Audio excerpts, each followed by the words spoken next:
This is the last video for section 7.4. It's also going to finish up our chapter 7 as well. And it's a real short video. We're just going to talk over real quick how to find the arc length in a polar curve. In other words, how to find how long a polar curve is from the starting point to the ending point. And the way we determine where it starts and ends is using an angle theta. So theta is going to go between alpha and beta, much like we did in the area problems earlier in this section. And you can see we have our setup here, our integral. L is equal to the integral from alpha to beta of the square root of the function squared plus its derivative squared. So it's a very simple problem here. Example 4 says set up an integral to find the exact length of the function r equals 5 to the theta. Theta goes from 0 to 2 pi. All right, so there's our function. We have r is equal to 5 raised to the theta power, which means we need to know r prime, right? We need to know dr d theta. Dr d theta.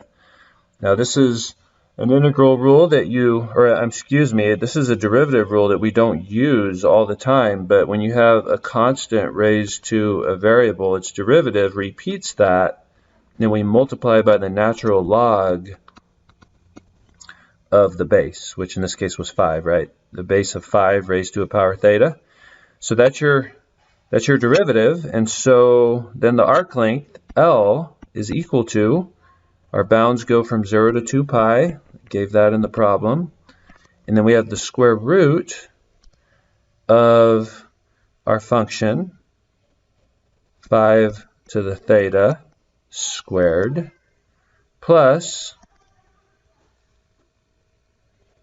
our derivative squared. So we have 5 to the theta times the natural log of 5 squared d theta. And we can simplify this. So we have the integral from 0 to 2 pi. We have the square root. When you raise a power to a power, remember you multiply the power. So this is 5 to the 2 theta. And then we have plus, and we square this stuff. We get again 5 to the 2 theta times the natural log of 5 squared d theta. And I'm not going to require you to do this by hand. This was a setup only problem, so that would be our final answer. A lot of these are kind of hard to do by hand. It just kind of depends on the problem. You remember back in chapter 2 when we had those square root ones, they can be pretty difficult integrals to evaluate. This one's actually not too bad, but let's go ahead and stop right there, and that's going to do it for this section. So let me know if you have any questions, and I'll see you in the next video. Thank you.